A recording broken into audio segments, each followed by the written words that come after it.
Lovely. How much would you anticipate people would drink at once? So this is me, sharing a glass of my wife's breast milk with Asda's head of dairy. I'm not sure. First few drops are like nectar, aren't they? I'm not sure I would agree with that in terms of nectar. Jeez, nearly had now.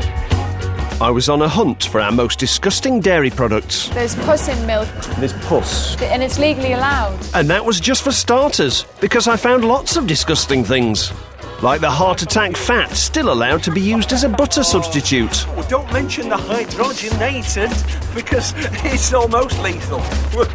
That's what I call disgusting. I even unearthed a whole new world of disgusting with the help of some ill-trained orangutans. Yeah, come on, keep up the energy. Oh, flipping it. Oi, get down from there. Along the way, I met people selling drugs who weren't too keen to sample their own gear. Okay, brilliant, thank you. We've got some milk. Would you maybe just have a quick drink of it? I've got it. I'm supposed to be there 10 minutes ago. Oh, gosh. All due respect. Yeah. Then there was the run-in with the old Bill. This is the best way forward. Well, we think it's our way forward. Yes, even I was surprised at just how many disgusting things there turned out to be in the dairy world. Still alive. In the end, I had a go myself and created my very own dairy product. Oh, no, thanks. No way. But I was going to have to work on that one.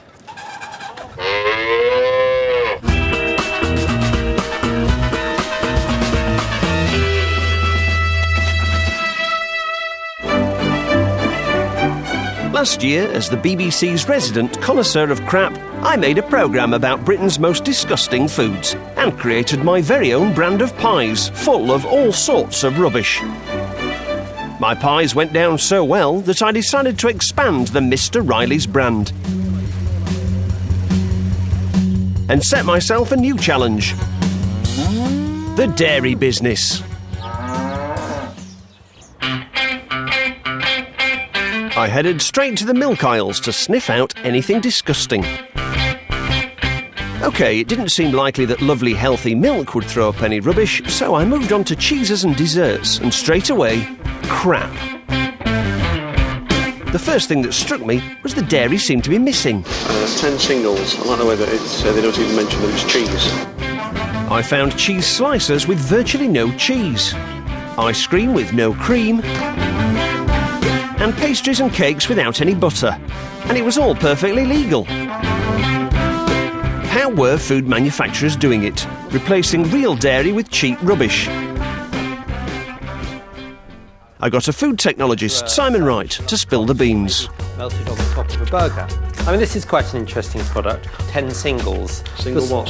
Single slices of something that looks a bit like cheese. The description is a blend of cheese, milk, protein and vegetable oil. It's yellow, it's yellow, it's square. Cheese. Could be cheese style. It's more orange, actually. Sort of thing that could then go into a sandwich for lunchbox, or maybe melted on the top of a burger. Looks like cheese, smells like cheese. You'll even find it in the cheese aisle, but these cheesy singles have so little cheese in them, most don't have the nerve to even use the C word. And here is the top 5 singles chart. At number 2, it's Iceland with 11% cheese. Then at number 2, it's Asda with 11%. And it's Tesco right there at number 2 with 11% cheese. And straight in at number 2, it's Sainsbury's with a very stingy 11%. But at number 1, it's the least cheesy cheese-like cheese slice of them all. Morrison's Singles with just 6% actual cheese. That's disgusting. So 94% of this cheese is not cheese. Well, it might be for people who are lactose intolerant. Well, unfortunately, it's got cheese in, so they still can't eat it. Right. Look, it sort of tears. Very smooth, pasty texture. It's a lovely orangey colour. This stuff is amazing. But how do they make it? I spoke to a number of food scientists and I asked them how I could reverse engineer a cheese single. They told me to stop wasting their time. It's impossible unless you've got an enormous factory. But I've assembled all the ingredients and I'm going to have a go at doing it myself. So, using the exact ingredients on the back of a packet of Morrison's Singles, I got some water, some whey protein, a favourite with pigs and bodybuilders, then vegetable oil, the cheaper the better. It's like curdled milk, that, isn't it? Milk protein, because they don't splash out on any actual milk. Salt. Some weird-sounding chemicals like tricalcium phosphate, sodium polyphosphate, and even scorbic acid, which, incidentally, you can also use to descale your kettle. Modified maize starch, whatever that is. And lastly, the magic ingredient, a really, really small amount of actual cheese, just 6%. I mixed it to a firm paste and gave it some gas. It's not doing what I thought it was going to do. It's not sort of melting and becoming it more even.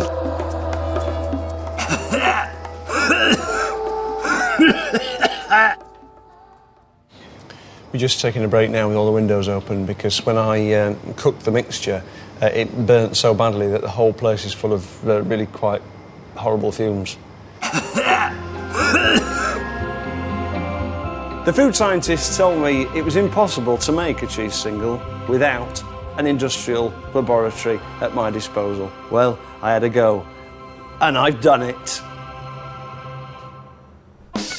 It seemed that cheap food manufacturers were going to great lengths to remove dairy from their products. But why? And what other crap could they use to replace it? Hydrogenated vegetable fat. These strudels, for example, have got hydrogenated fat in them. Mini croissants. Hydrogenated vegetables, oils and fats. That if you'd made these croissants with butter, they'd have a short shelf life. Because they're made with hydrogenated fat, they have a long shelf life. This is it. Whew. It's very solid, isn't it? Pretty solid. Yes, you better believe it's not butter. It's HVO, hydrogenated vegetable oil, banned on health grounds in Denmark, Switzerland and California. I called Professor Steen Stender, a Danish heart disease expert who was responsible for having it outlawed in Denmark. So, what exactly is wrong with hydrogenated vegetable oil? Well, it contains a type of fat named trans fat, and that it is associated with an increased risk of heart disease. So, do people actually need trans fats in their diet? No. It provides calories, but otherwise it's only harmful. Right, so it's much worse for you than even saturated animal fats. Yeah, it's much worse for you. So it would be a benefit just to replace trans fat with saturated fat. So is it the most dangerous fat? Yeah, I know of no other fat per gram which is as dangerous as trans fat. It is a metabolic poison. I used to say it's good for shoe polish, but not for eating. Wow. Steen also told me that since they'd started reducing trans fats in the Danish diet, coronary heart disease had dropped significantly. Although it's not banned here, nearly every supermarket has removed HVO from their own food brands. But there was one place still holding out, the German-owned Uber market, Lidl. No fewer than 27 Lidl own-brand products contained hydrogenated vegetable oil. But did it have a shelf life even in Lidl? I wrote to them to see if they had plans to follow the other supermarkets' lead and remove it from their own brands. Lidl got straight back to me. Some suppliers are finding it more difficult than others to get the desired quality without the use of hydrogenated fats. So basically, they're going to keep on selling this substance in their products which can give people coronary heart disease just because the quality isn't quite right when they stop using it. Then I made a surprising discovery. Look at this. This is Lidl's website. Their charity partner is the British Heart Foundation, beating heart disease together. Obviously, the penny's dropped. They realise it's time they did something to actually look after their customers. But I think they're barking up the wrong tree with this. What they need is a much more targeted approach.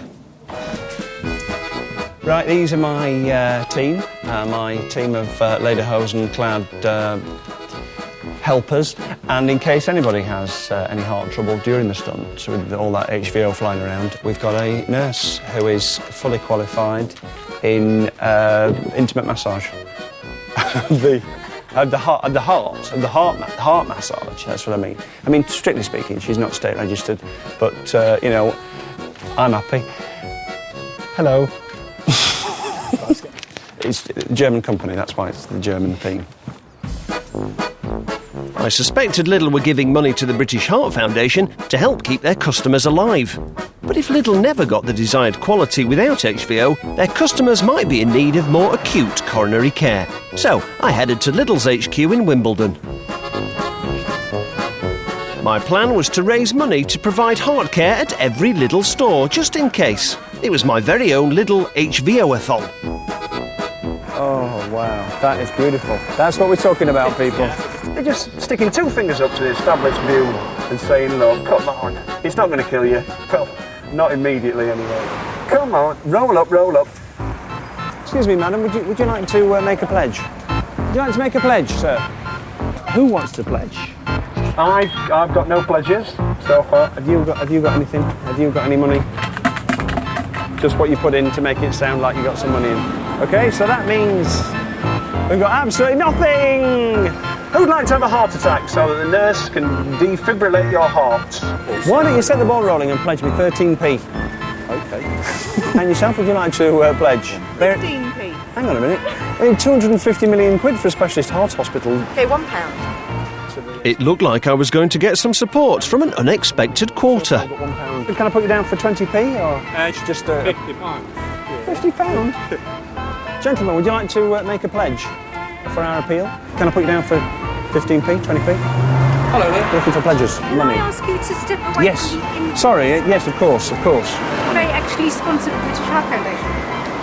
Yes, I know, isn't it ironic? Isn't it ironic that they do that? Do you feel this is the best way forward? Well, we think it's our way forward. If you're looking for disgusting food, this is a great place to look. It wasn't very successful. They didn't want to pledge any money. Seems like, I suppose they've got to remain neutral. They are the police, after all, and it's not for them to say they support any one particular cause. They are there to uphold and enforce. But even the police couldn't stop the tidal wave of people desperate to pledge. So why do you not just wear a little t-shirt instead of wearing this kind of trousers and using the national flag? Because these trousers are more amusing. I'm going to put another pledges of over £100 in here, so let's see what that gives us. There it goes. Doesn't it look beautiful? It was better than I ever could have hoped. We'd raised enough for 1 hour's resuscitation training at 3 Lidl stores. But we needed more. It was time to take things up a notch.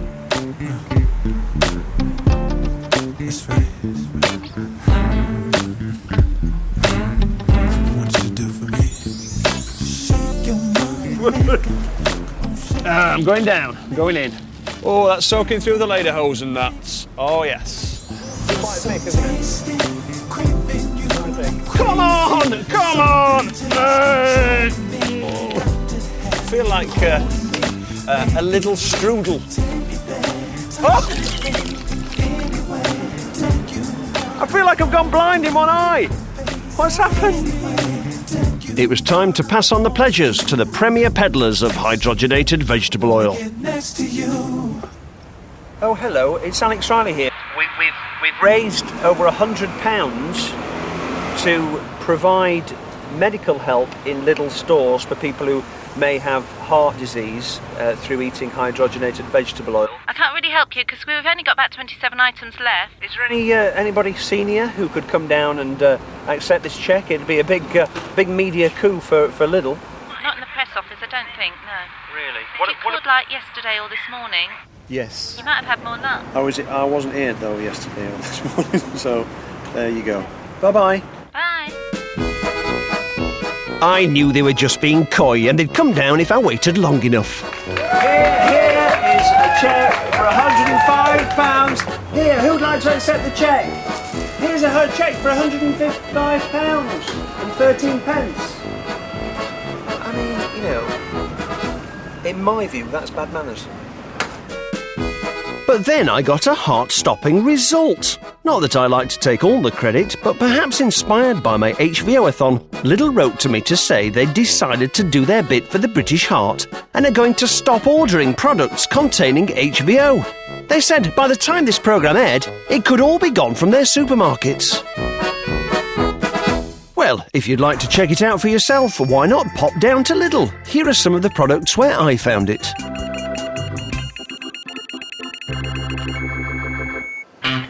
I continued my search for disgusting dairy.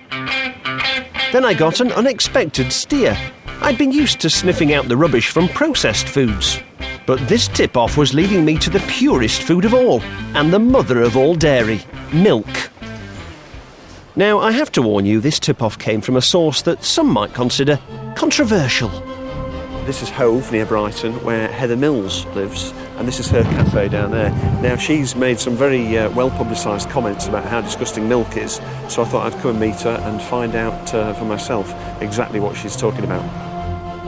I'd read she'd rather drink milk from a dog or a rat than a cow. If anyone knew about the dirt on dairy, it would be Heather Mills. What I've done is I've mocked up some artwork for something that you might find quite interesting.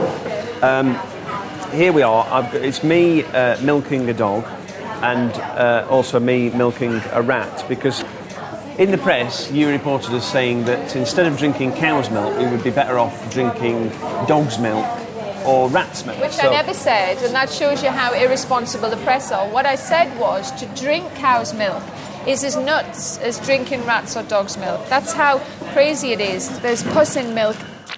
But hang on a minute. There's pus in milk. Yes. If you imagine, when we're teenagers squeezing our spot pus, there's pus two. in milk. And it's legally allowed. They're also not explaining all the growth hormones that we have in a lot of dairy around the world. Apparently it is lovely when it's fresh out of the udder, though, unpasteurised, well, body temperature. This. I'd like to see you under a cow squirting milk and see whether you're happy to have that growth hormone, pus, antibiotics milk now that we've had this conversation. Has all milk got pus in it? Yeah. Has all milk got growth hormones? Yeah. Pus, growth hormones in milk? They both sounded pretty disgusting to me, but could it really be true?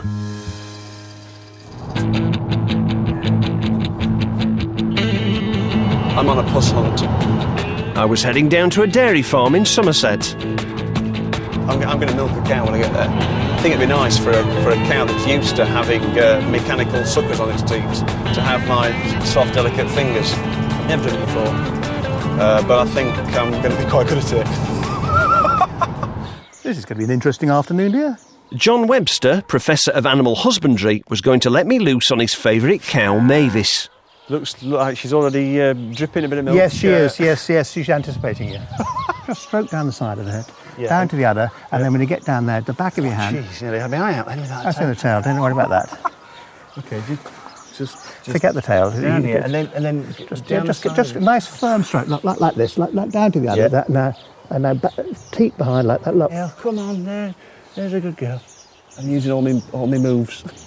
Oh yeah, she's automatically doing it for me. Look Yes, she is. Yeah, well, so it's called letdown. It's oxytocin, the hormone associated with expulsion of milk in all animals, and also orgasm. If you want to include that in the script. I don't want to give her an orgasm. No, she won't get it, but it's the same hormone. I have milked my first cow. I have managed to get milk to squirt out into a saucepan. I'm quite pleased with myself, actually. I'd got the milk out, but where was the pus? Occasionally, the odd bacteria, particularly pus-growing bacteria, will get through. But of course, pasteurisation is designed to take that out, as well as all sorts of other things. Right.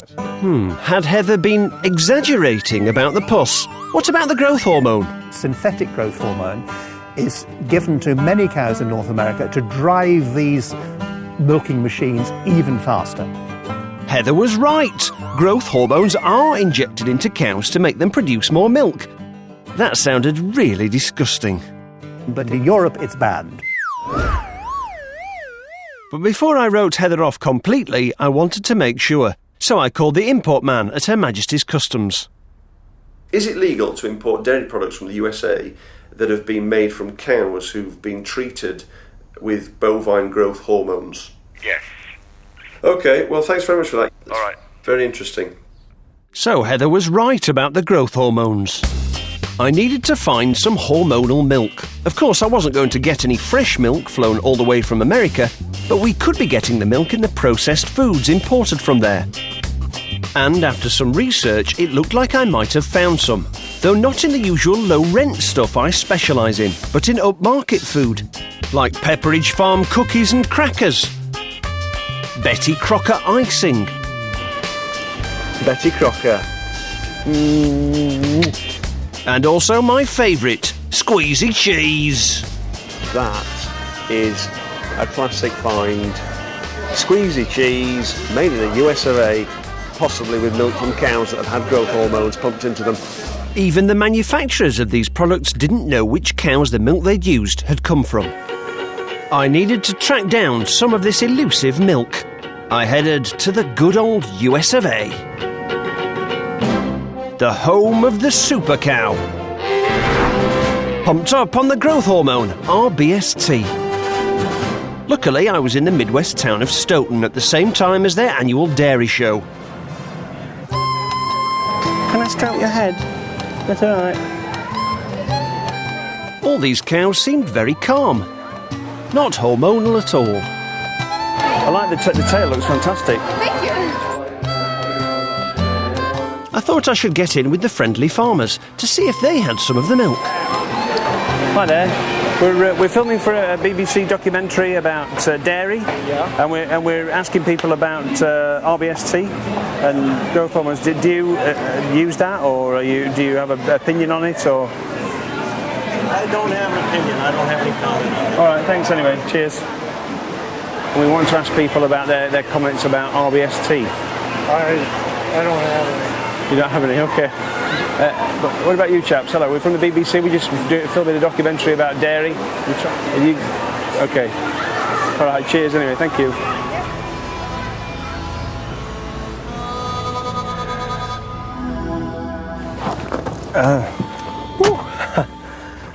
Gosh, we were speaking to a few dairy farmers and people involved in the industry. They were being very nice. It was lovely, good atmosphere. Then we walked down another bit, spoke to a few fellas. The atmosphere changed completely. It was cold, tense. It looked like we were in trouble. So we've decided to leave and get the hell out of here. Americans normally shout about everything. What was going on? I only wanted a pint of super cow milk. Now, no hormones added, no antibiotics. Lactate farmers pledge from cows not treated with artificial growth hormone. Out of all this milk, lots boasted it was hormone-free, but none was proud to mention it came from hormonal super cows. Now, apparently, Land O'Lakes, their milk can come from cows that have been treated with growth hormones. So that's brilliant, but it doesn't actually mention it anywhere on the packaging. Funny, isn't it? I thought they'd be proud of it. I was confused. The US were producing 14 million tonnes of the growth hormone milk every year. So where was it? I went to meet a scientist, Michael Hansen, to find out why this super milk was keeping such a low profile. What are the negative impacts on a cow from having this growth hormone? It actually causes a range of health problems in the cow. Let me show you. If you look here, this is actually mastitis, and that's an inflammation of the udders or teats. Yep. And clinical mastitis means visibly abnormal milk. So that means you can literally see the pus in the milk. There'll be clumps of it, there'll be blood. You cannot sell that milk. Now, the animals can have subclinical mastitis. They still have these increased levels of dispersed pus cells, but you don't really see it. So milk in the US does contain pus? Pus, yes. Are there any other human health-related consequences of drinking this milk? The milk from cows that are injected with bovine growth hormone have higher levels of another hormone called IGF-1, and that hormone we now know is intimately connected to a range of cancers: breast cancer, colorectal cancer, prostate cancer, lung cancer, there's some bone tumors. It's a very potent growth factor. It was hard to believe this hormonal milk was completely legal. Since it was being imported to the UK, I needed some reassurance. There was only one man that could do that, the spokesperson for the pharmaceutical giant Eli Lilly. They paid $300 million for the right to sell this growth hormone, so they must think it's safe. But after all the disturbing things I'd heard, I wanted to see them drink the milk. Right, we've just pulled over in the spot where we're going to meet this guy who's called Dennis Erpelding. It looks like some sort of military facility. And that is an alarm that means that their weapons have locked onto our car, and we could be destroyed at any moment, just so we know. Hang on. Hello. Hello. Dennis. Yes. Hi. Hello, I'm Alex. Hi there. Alex, how are you doing? Very well, thank you. Hi. Brilliant. So you just drive in here and... Actually, I think we'll do it from out here because as a whole, being a research site, it's pretty limited. Okay. And access and things like that. Where's the nearest gents' toilets? Uh-oh. Maybe he didn't like the look of me, but I'd at least hoped to be allowed inside the security fence for our meeting. So far, I wasn't reassured. I asked Dennis what he would say to the people of Britain who might be consuming his milk. Number one is the milk is safe. Number two, it provides more affordable choice of milk. Number three, it really supports sustainability. And number one is the milk is safe. And it tastes good? Absolutely. Okay, brilliant. Thank you. We've got some milk. Would you maybe just have a quick drink of it? I've got it. I'm supposed to be there 10 minutes ago. With all due respect. Yeah. We'll be in touch, okay? So Dennis was sure it was safe, but sadly didn't have time to drink any. But a lot of people in the US didn't share Dennis's confidence, and two of America's biggest stores, Walmart and Costco, had stopped selling it after consumer pressure. It turned out the Americans weren't fans of super cow milk. Perhaps that's why it was making its way over to Britain, hidden in processed foods.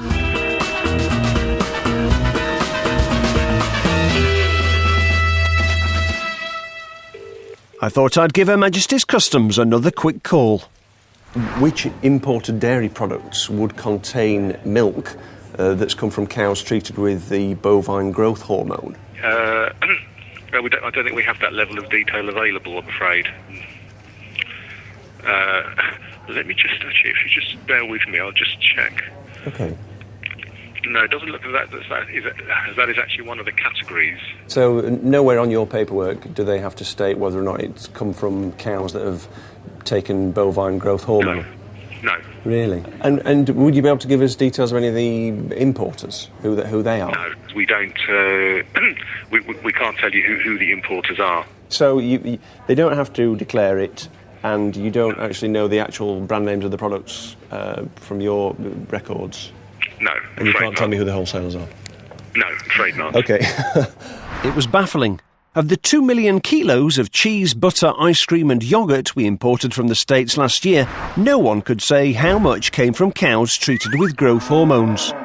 I was surprised by our lax import policy, so I took a trip to the European Commission in Brussels, who banned the use of growth hormones here, to ask them why they then thought it was okay to import dairy products made from hormone-treated cows. I've got an appointment with a chap at the European Commission who says it's okay for us to import dairy products from America. And when I go and see him, I'm not going to go empty-handed. I've got a little surprise for him.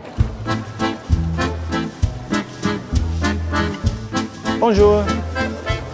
Je voudrais deux normal waffles. Ah, magnifique. That is your actual French. Bonjour. I wanted to get some Belgian specialities and top them with American dairy products, possibly made with hormone-produced milk, to feed to EC Agriculture spokesman Michael Mann, to reassure me it wouldn't give me cancer. We brought some American dairy products with us. Let me show you them. Okay. We've got a mature cheddar squeezy cheese from the US. Cheesy peas. Yeah. Old-fashioned foods. That's American. We've also got Betty Crocker ready-to-spread icing, rich and creamy. Delicious. Would you be prepared to perhaps taste some of these things and just say to I'd be the delighted public and say that, this is safe to eat, there's nothing to worry about? I'd be delighted to eat anything.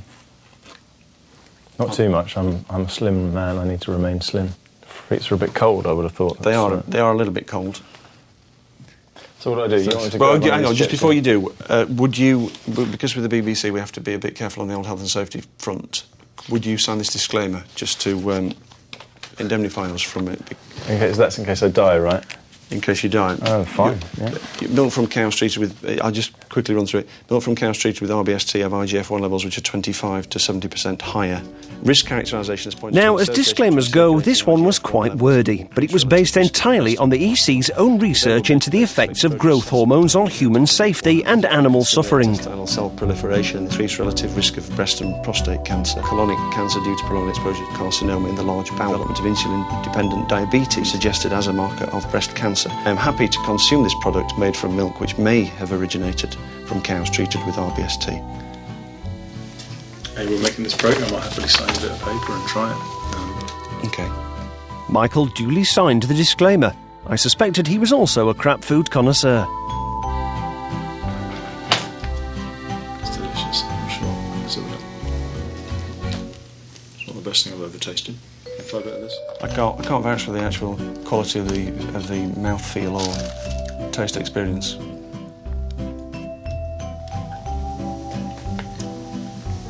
It's all right. I've been a big chocolate spread fan. Still alive. Indeed, he was still alive. I waited a while, but he didn't die. If you're concerned about RBST growth hormones, once again, here are the reassurances I was given.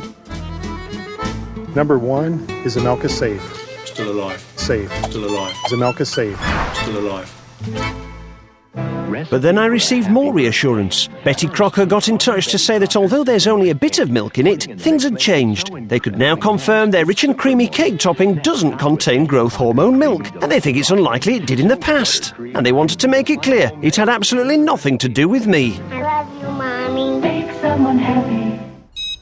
But I still had work to do. I was back on the hunt for more disgusting dairy.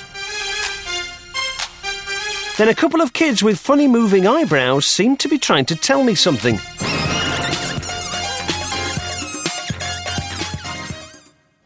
Surely there was nothing disgusting about our fourth favourite dairy product, chocolate, was there? Vegetable fat.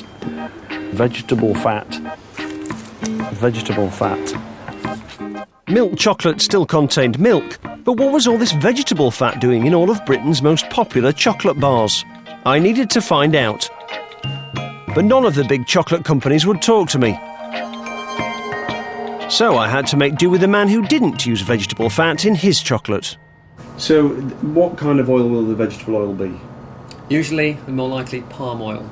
It's a fat that comes from the palm. Yeah. It's produced massively, and it's cheap. That's the main reason. I don't think there is. It's not flavour. It's not purity, It's cheap. They should be using cocoa butter, the natural flavour, the natural fat from the cocoa bean. Yeah. And it's very, very cheap. And this is it, your actual palm oil. I'm guessing that they have to sort of refine it to make it appropriate for putting in things like chocolate bars. But look at it, it all sticks to my finger. It's quite waxy. There's quite a few bits in it. And ironically, it's the same colour as an orangutan. Yes, orangutans. There was a very big reason why palm oil was hard to swallow. Because to produce it, vast areas of Southeast Asian rainforest were being cleared to make space to grow the palm trees. This meant the orangutans were being driven out, and it's been predicted that they could be extinct in just 10 years. Call me sentimental, but this seemed pretty disgusting to me. And all of the big names in chocolate are using palm oil. It's in virtually every chocolate product we buy. And what's more, I found out all of this might be unnecessary because it was possible to get orangutan-friendly palm oil, where rainforests weren't cut down to produce it. I was on my way to Hull to visit a company that was trying to sell this sustainable palm oil and having an uphill struggle shifting it. Woo! So how much did you bring in and how much have you sold so far? We brought 1,000 tonnes in. It arrived early November and we've sold about 600 of that. The 400 tonnes that are left is waiting in that tank. At this company, the bad palm oil was outselling the good palm oil by 400 to 1. Why weren't the chocolate makers buying the good stuff? Not very popular, is it? No, the uptake hasn't been as much as we would have liked. Maybe it's a sales job that's required. Maybe I could help you out. I think it needs a fresh approach. I can go in there. I've got no axe to grind. I've got no history in the business. I'll go in there and I'll just say, look, this is the issue. Let's get together and let's save the rainforest, let's save the orangutan, let's work ethically. First, I had to identify a likely customer. Using good palm oil would cost them ½ more per bar. So I thought my best bet was to target a brand with ethical aspirations.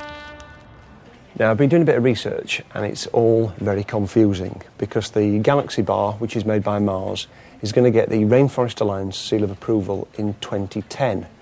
But while the cocoa that's in it is 100% sustainable, the palm oil they use definitely isn't. So I don't understand what the Rainforest Alliance are going to make of this. It didn't seem likely that a group dedicated to protecting rainforest would give their seal of approval to a chocolate bar that was helping to destroy it.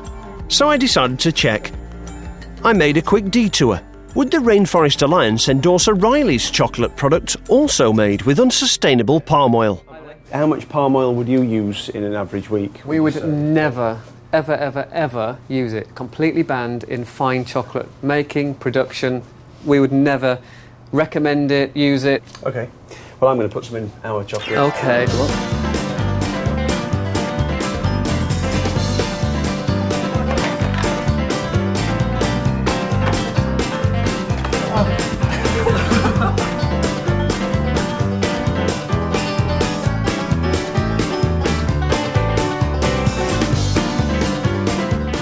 Orangutan-unfriendly chocolates, done. I wondered if the Rainforest Alliance spokesperson, Edward Millard, would like to try one. I'm Alex, nice to meet you. Hi there. Chocolate monkey. Well, it's actually a chocolate orangutan. If I wanted to get this certified by yourselves, what is the sort of minimum I would need to do? What you would need to do is show to us that the cocoa that chocolate was made from has been bought from a certified rainforest farm. You can certify it. Now, this particular chocolate is made with unsustainable palm oil, which obviously has a negative effect on the rainforest. The cocoa is 100% sustainable and verifiable. Would I still be able to use the sticker for that? You're not certifying the whole product, you're certifying the cocoa in the product, right? Right. Okay. So you would be using a seal of approval with the word cocoa attached to it. So what you would be translating to the consumer is you're only certifying the cocoa. So what about if the palm oil farms that we were using were, burning down rainforest to create space?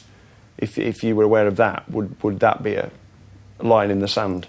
You would be using in your product an ingredient that we haven't been asked to audit. So therefore we don't know what's going on in that particular situation. So if you became aware of it though, would that be different? Would you? If you found out... It doesn't make it different that we certify your cocoa. No.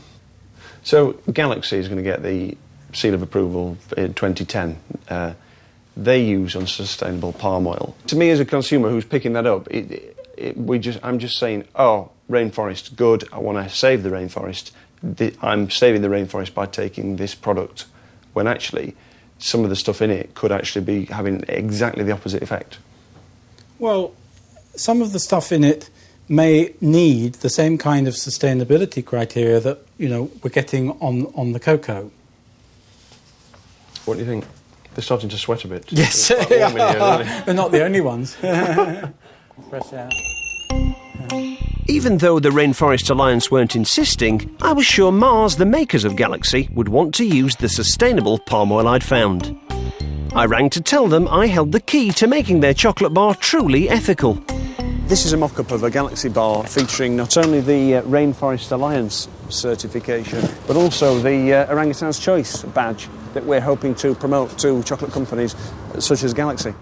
But surprisingly, they didn't want to talk to me. So I decided to do a bit of doorstep selling with some orangutans who just happened to be doing work experience at the BBC. This is a sales pitch, so professionalism is very, very important. And just make it exciting, make it fun. Hello, here's our tanker. I had a tanker load of orangutan-friendly oil from Hull, and I was going to sell it to Mars. They had pledged to buy orangutan-friendly, sustainable palm oil one day, but they hadn't committed to a date. Right, wagons roll. As we voyaged to Mars, the adulation and support we received from other motorists really restored my faith in mankind. Look at them, they're all honking because they love orangutans. You know what, they're probably sitting there thinking, how on earth are we going to get to 100% sustainable palm oil? We don't even know where to get it from. We turn up, we can help them, job done. Sounds like the sail's in the bag.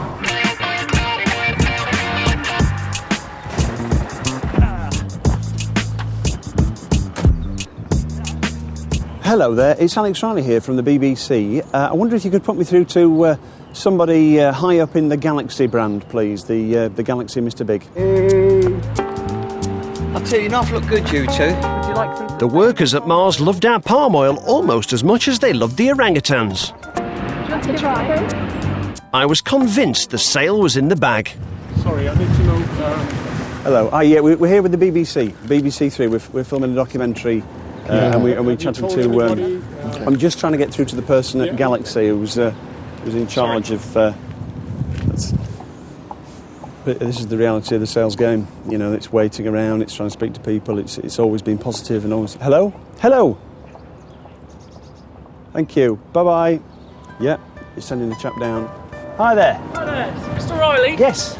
Nice to meet you. Hi there, Joel. Hi. Nice to meet you. Just Hi, want Roy. to Nice sort to of meet you. understand what you're trying to achieve here. Well, we've read your statements and we know that you're committed to getting sustainable palm oil into your chocolates. Well, we can help you. We've got some sustainable palm oil. This is a sample of it. And we just, we'd like to make a sale. That's pretty much what we want to do. We want to pitch to you and say, we can do it at a good price. We can get it, as soon as you want. We've got some supply in the UK. Let's do a deal. I'd like you to move back off the sides if you could. Yeah, we can do that. We can do that. We know that Mars are aiming to get to that 100% of sustainable palm oil. We're just saying we can get some of you. We're thinking maybe another bit of branding, the orangutan's choice. We've got 500 tonnes up north. Can I give you a sample? This was good. The sale was very close. He was just doing the old walk-away trick so that I'd lower the price. After a while, they sent out a lady. Was she coming to seal the deal or spank my naughty monkeys?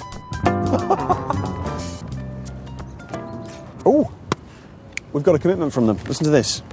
Mars deals only with those suppliers who have respect for the environment and is committed to working with all stakeholders to make progress towards more sustainable production, blah, blah, blah. We are going further. Now, bear in mind, just before I tell you this, they said our aim is to move towards 100% sustainable. We are going further, and our aim is to move to 100% RSPO certified palm oil originating from sustainable sources by 2015. We've got them to make a commitment that they're going to do it by 2015. Now I'm pleased with that. However, 2015, what's that, 6 years away? We've got, 10 years of orangutan left? There's going to be a lot fewer by 2015. Surely they can speed that up a little bit. I mean, we've got 500 tonnes in Hull. I'd never imagined that chocolate would stick in my throat. But if big companies like Mars weren't going to buy sustainable palm oil until 2015, then the outlook's bleak for the last orangutans. And it turned out that orangutans weren't the only ones under threat, because there was another species facing extinction, this time much closer to home. Something was seriously afoot in our dairy industry. Louise, hi. Yes, it looks lovely, doesn't it? Bucolic even, you might say. But make no mistake, this is one of hundreds of farms which are now in deep crisis. Apparently 2 dairy farmers were going bust every day, and at this rate there wouldn't be any left in 15 years. I went to meet a dairy farmer called Dave to find out what was going on. How is business with the dairy farming? Rubbish. We don't feel we get a fair share of the milk price that you're paying for it. Yeah. What's the profit then after you've taken off your cost? Nothing. Nothing at all. Nothing at all? No. There's obviously... somebody's making a bit of money out of it at that end, aren't they? Oh yeah, I mean, supermarkets are. We know they're making billions and billions. Screwing you. Yeah. Dave didn't want to give up on his cows and had found an ingenious way to subsidise the dairy herd. Honestly, I'm afraid there's actually nothing to see. If I opened it up, there's nothing to see, only a pipe coming out of the concrete. Farmer Dave realised that his milk was literally cheaper than water. Luckily, he had plenty of that. He can sell his spring water for up to 90p per litre, which is 5 times the amount he gets paid for his milk. So, I mean, if we're losing dairy farmers at the rate we are, what's going to happen in the next couple of years? We don't produce enough milk to our needs, and we'll have to import the milk, which doesn't seem to me like a very good idea. No. So, although we're paying up to 80p for a litre of milk at the supermarket, the amount that reaches the farmer is considerably less. I did some number crunching to see who was paying what. Now, it costs farmers 27.9 pence to produce a litre of milk. Out of the top 5 milk retailers, Tesco's farmers get the most, but still only 26.66p per litre. Farmers supplying Sainsbury's get 25.73 pence. Asda's get just 24.6. Morrison's gets 23.9. And at the bottom of the pile were the farmers supplying the Co-op, who get as little as 23.89 pence a litre. None of them paid enough to allow the farmers to make 1 penny of profit on a litre of milk. But what confused me most was the Co-op. They were founded on being fair to farmers, but now paid the least. It didn't seem to fit with their image. From community projects to a share of the profits, renewable energy to fair trade products, the cooperative believe that when the benefits are passed around, it's good for everyone. But the Co-op's TV commercial had given me an idea I thought might help. You can carry it off. I went to Co-op's headquarters in Manchester. Hiding at the back there. With Dave and some other dairy farmers who were all struggling to get a fair price for their milk. What do you think, lads? A bit croupy. Not the first time I've heard that. If I gave them a quick makeover to look like South American milk farmers, I was sure the Co-op would include them in their fair trade deal. It's either this or naked. It's up to you. It's up to you.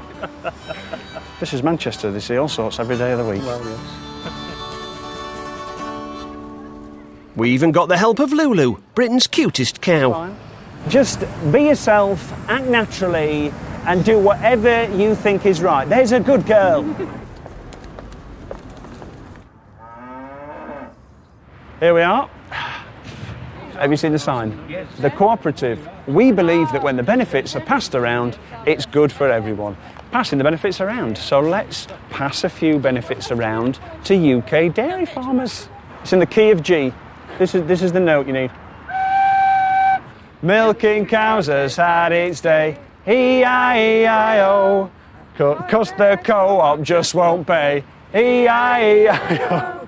24p or 25p, it's nowhere near what it cost me. Milking cows has had its day. E-I-E-I-O. Makeover complete and song sung. It was time to make our bid. Do you like the moustache? I've gone for a sort of man of the world look. I'm wearing crimpling underpants and they're starting to... Hello, public relations. Hello there. Yes, it's Alex Riley from the BBC here. We love the fact that... The Co-op are, very ethical. And they do all the lovely fair trade stuff overseas. And we're just thinking that you may have missed a group of needy farmers closer to home. The dairy farmers in the UK. Oh, well, Alex, we've already given you a response. We've spoken to you and a number of your colleagues, and we've sent a responser. Oh. I'll refer you back to your producer. OK, thank you, bye. Just asking them if there's... I was worried the farmer's message wasn't getting through. E-I-E-I-O. Oh, with a low price here, a low price there. I want to do a trade, but the trade ain't fair. I'm surprised they haven't come down to see us. If they can't face us face to face, I think that's disappointing. Here's a statement from the Co-op. A spokesman for the cooperative group said, whilst we have been considering the possibility of operating a contract scheme similar to that operated by other retailers for some time, this was not possible to progress under our previous supplier. However, having recently renegotiated our milk supply contracts, we are confident that the cooperative is helping farmers in the dairy sector actually secure higher returns for generic model milk processing. Just fobbing us off, as they always do. There's not a lot you can say to that. It's just Obviously untrue. I had to give them one more go. Hello, public relations.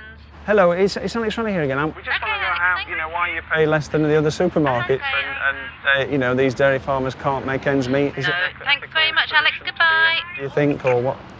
Okay, she's hung up again. She's not very pleased about it. She was getting a little bit aerated. She's referring me back to the responses that they've given, and the response they've given us is basically that they pay less than pretty much anybody else, and it's less than the cost of production. So farmers are scuppered. If the co-op and the other supermarkets wouldn't pay any more to the farmers, then it looked like British milk was on its way out. I needed to find another source, a source which could make Mr. Riley's the mother of all milk suppliers.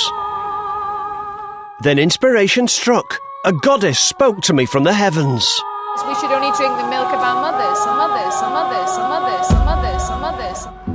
That was it. I couldn't believe no one had ever thought of this before. It was a long shot, but it just might work. All I needed was a supply, and I was sure there was an ocean of the stuff out there waiting to be tapped. You're on the telly. I went to meet my prospective herd. First of all, are you all breastfeeding? Yes. Yes? What would you say would be your maximum production rate? My maximum production rate would be about 10 ounces, I reckon. If you can deliver the goods, then, we can talk about it. Our prime milkers, we need to, look after them. If you want the best, you'll drink some breast. With my herd ready to milk, I just needed a buyer, and that had to be the supermarkets. Now, I'm on my way to Asda now to do a pitch to one of their dairy buyers now. I've got a bit of history with Asda. I did do a pitch with them once before. Didn't really work out, to be honest. You want to take the piss or what?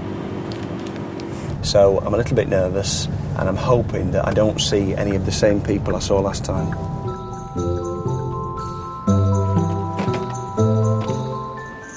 Thank you. Good afternoon. Hi. Hello. First of all, milk. Everybody loves milk. However, there is a problem.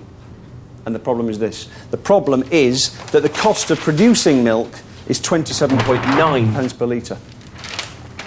Asda pays farmers 24.6p a litre.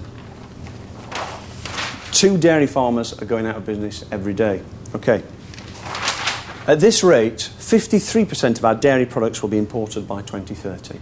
We won't be self-sufficient in liquid milk, but we have the solution. A solution that is locally sourced, could be produced locally in every community, and is extremely healthy. And this is the product that we're talking about. Mama Riley's fresh breast milk. Just like your mama used to make. And we've added in lovingly made in Bristol's, just to get the idea across. Questions?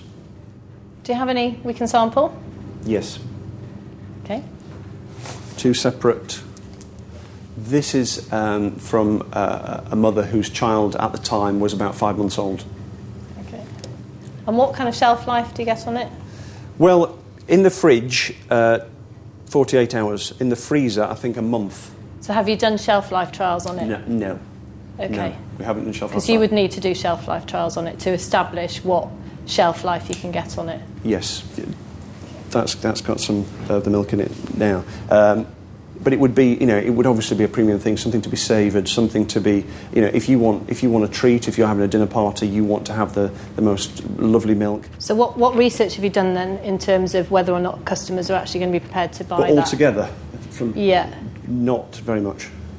Okay. Not very much, no. What does that mean, not very much? Well, it means none whatsoever. We're breaking new ground. We haven't done the research into the demand side. We want to see what the process is. We want for you to tell us if you think it's a goer or not. Would you like to try drink of the?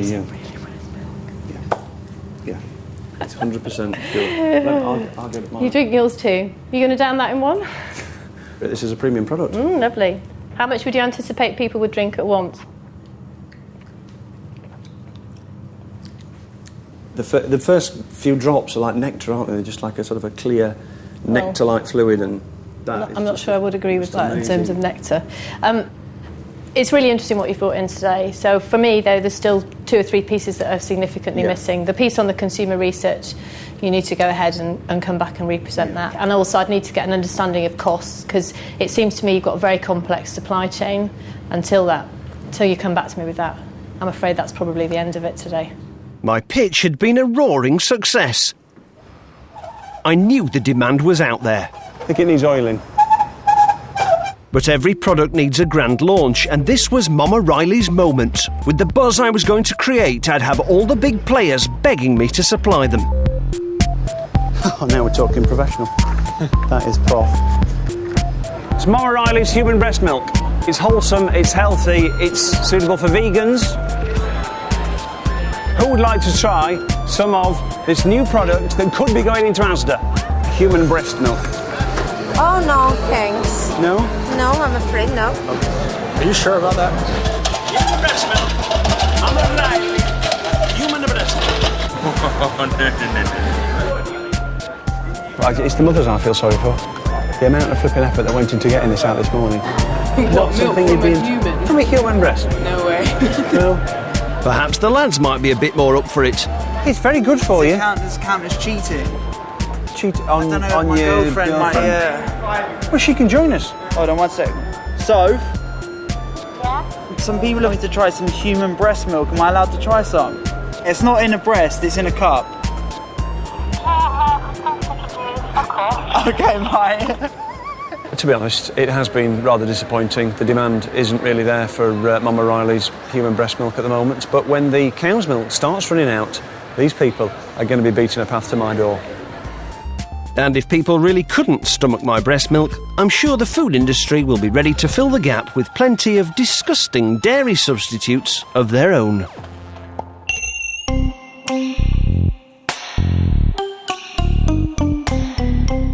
Coming up next on BBC Three, there's another chance to see tonight's EastEnders.